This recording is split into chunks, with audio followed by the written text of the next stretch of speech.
En manchette aujourd'hui, un corps repêché dans le lac du Fou à Rouyn-Noranda et une centaine d'enseignants toujours recherchés à l'aube de la rentrée. Le TVA Nouvelle Midi commence maintenant.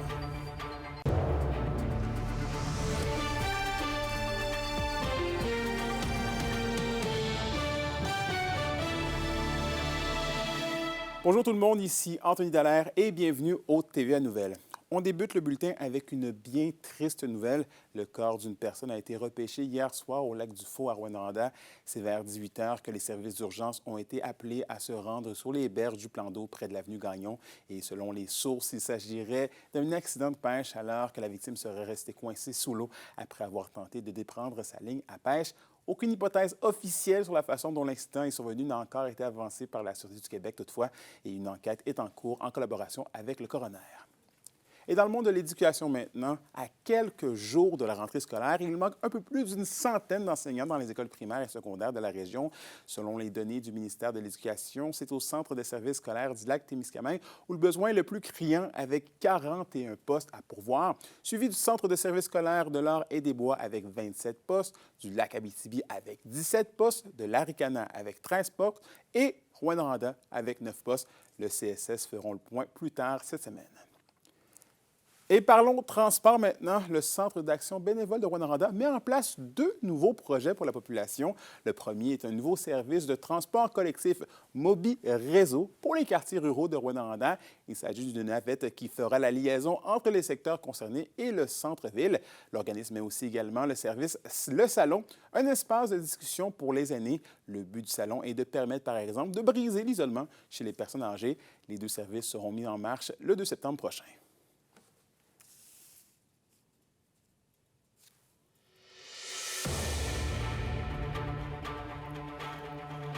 Dans ce projet-là, dans le Mobi Réseau, on a 2 partenaires principaux qui sont la ville de Rouyn-Noranda et aussi Transport Adapté. Ça va être un autobus de transport adapté qui va se rendre dans les quartiers ruraux. Donc, il va y avoir 2 emplacements pour les fauteuils roulants. Donc, les personnes à mobilité réduite vont pouvoir embarquer, mais il y a aussi 12 places de personnes qui vont pouvoir rejoindre ce service-là. Ce qu'on se rend compte, malheureusement, c'est qu'il y a beaucoup d'isolement, principalement auprès des aînés. Donc, ce qu'on a voulu faire, c'est un endroit rassembleur, un endroit convivial, chaleureux, où ce que, principalement, les aînés vont pouvoir venir ici, pouvoir prendre un café. On a l'espace café, justement, qui est là, qui vont pouvoir relaxer, qui vont pouvoir tisser des liens ensemble.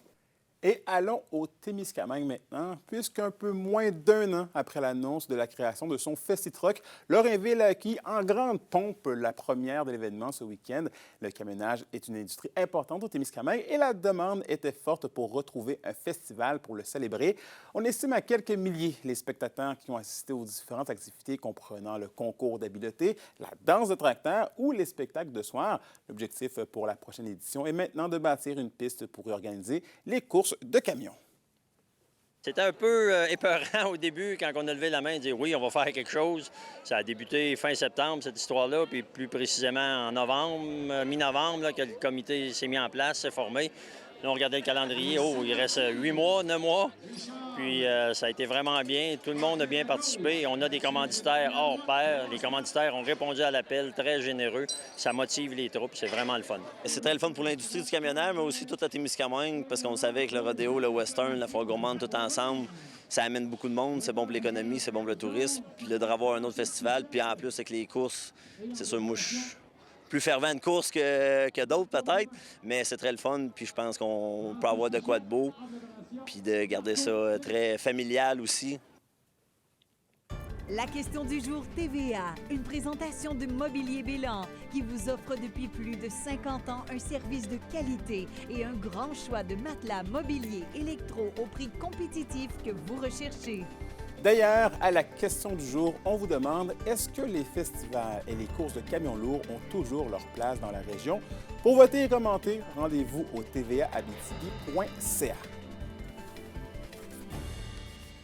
Et toujours au Témiscamingue, mais dans le monde de la santé maintenant, depuis quelques semaines, des dizaines de citoyens de la ville de Témiscamingue se voient annuler leur rendez-vous avec leur médecin spécialiste de North Bay en Ontario. La raison évoquée par les médecins est que le CIS régional ne s'occupe plus des démarches administratives entre eux et la Régie de l'assurance maladie du Québec. Un reportage de William Maillet.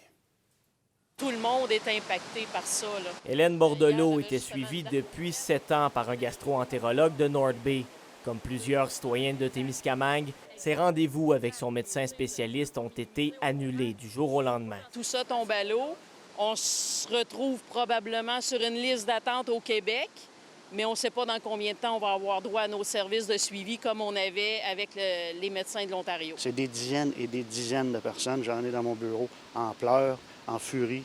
Ça tremble. On parle des gens dans 75 ans, dans 85 ans souvent, qui sont pas outillés pour remplir des formulaires, faire des téléphones, se battre pour eux-mêmes. Depuis plus de 30 ans, les citoyens font affaire avec les médecins de North Bay, situés à un peu moins d'1 heure de Témiscamingue.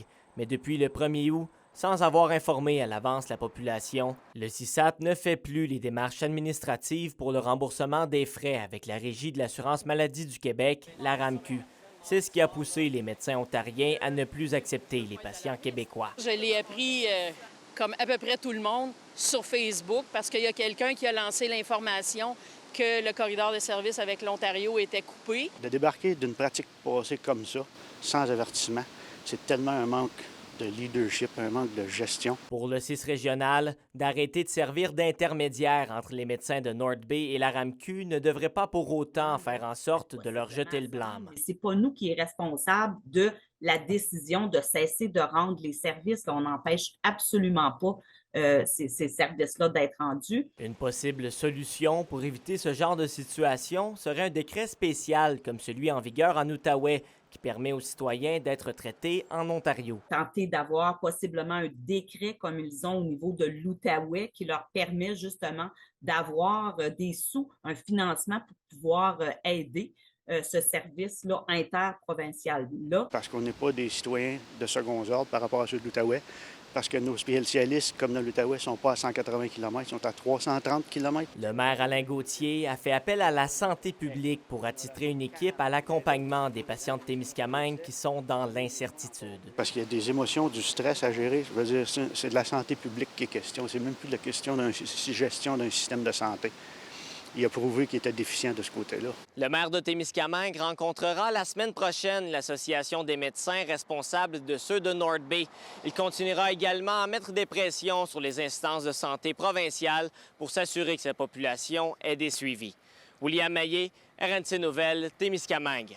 Et à Rivière-Éva, maintenant, un visage bien connu fait son retour sur la scène municipale. Régent Gay, ancien maire pendant 16 ans, veut reprendre les rênes de la municipalité, mais cette fois-ci avec une équipe prête à passer à l'action. Un reportage d'Élise Tessier.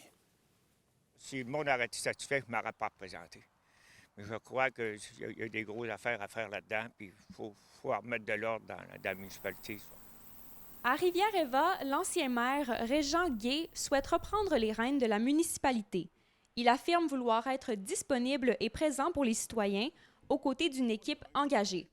Notre équipe, on veut se représenter, puis être là, puis être transparent, puis donner l'information aux personnes qui veulent l'avoir. Puis quand j'étais maire aussi, j'ai reçu beaucoup de monde. J'étais là, puis quand le monde voulait voir le maire, il pouvait le voir, puis pas dans 3 semaines, un mois. Parmi ses alliés, Ginette Noël, elle aussi ancienne mairesse, mise sur la relève pour apporter une nouvelle énergie à la gestion municipale. Ce que je dis, moi, c'est que créons pas de besoins, bonifions ce que nous avons. On a quand même des bonnes infrastructures, on a des choses à faire. C'est de voir les dossiers, qu'est-ce qui était avancé. Mais on a quand même l'expérience aussi au niveau régional. On va les transmettre à la jeunesse pour qu'ils puissent s'impliquer dans les dossiers. Plusieurs enjeux préoccupent la nouvelle équipe. Des délais jugés trop longs pour les permis de construction, une hausse de taxes et un manque d'écoute de l'administration actuelle. Les candidats souhaitent plus de transparence et une meilleure communication avec les citoyens. On avait un bel accueil. On n'a plus ça, on n'a plus rien de ça. Il y avait la Maison des jeunes qui était opérationnelle. Il n'y en a plus. Les 3/4 des comités qu'il y avait il y a quelques années, il n'y a plus rien qui bouge depuis les dernières années. Il y a eu de la négligence, j'imagine. Ben non, peut-être un manque d'intérêt. Tu sais, on est de Rivière-Éva. Moi, j'ai été Rivière-Éva tatoué sur le cœur. On travaille dans le but de développer ça. Puis ça commence avec la relève. Les jeunes, si on peut les impliquer, si on peut les garder proches, mais automatiquement, il y a un sentiment d'appartenance. Régent Gay et son équipe misent sur leurs expériences afin de convaincre les électeurs de lui faire confiance une fois de plus. Le verdict aura lieu le 2 novembre lors des élections municipales. Élise Tessier, RNC Nouvelles, Rivière-Éva.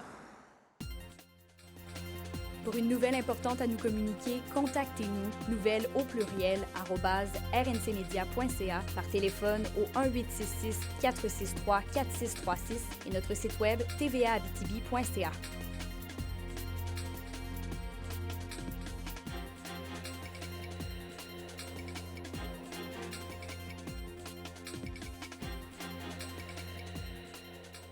Les SADC de l'Abitibi-Témiscamingue et du nord du Québec vous présentent la bonne nouvelle économique TVA.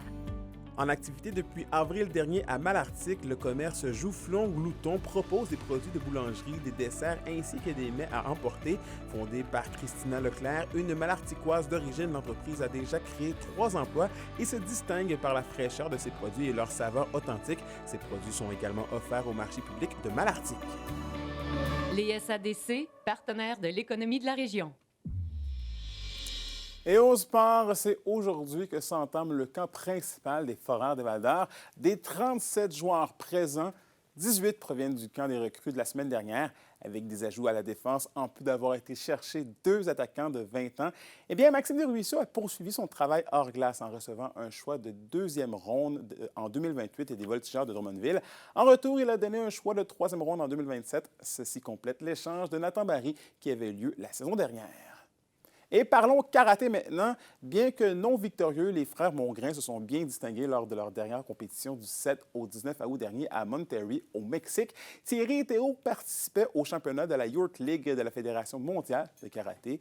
Bien que Théo ait terminé son parcours au 7e rang, ses performances lui valent de franchir le cap du top 50 au niveau mondial et de pointer au 46e rang chez les 14-15 ans de moins de 70 kilos. Quant à Thierry, malheureusement, il s'est incliné au premier tour contre un combattant de Porto Rico. Il termine tout de même la saison au 3e rang au niveau national. Et à la météo de l'Abitibi-Témiscamingue pour aujourd'hui, c'est du soleil avec des maximums de 20 degrés Celsius pour tous les secteurs. Et pour ce soir et cette nuit, c'est le retour graduel des nuages dans le ciel de la région. Minimum de 12 degrés Celsius pour l'Abitibi et de 14 degrés Celsius pour le Témiscamingue. C'est tout pour nous ce midi. Merci d'avoir été des nôtres. Nous, on se retrouve à 18h pour la suite des choses. D'ici là, prenez soin de vous.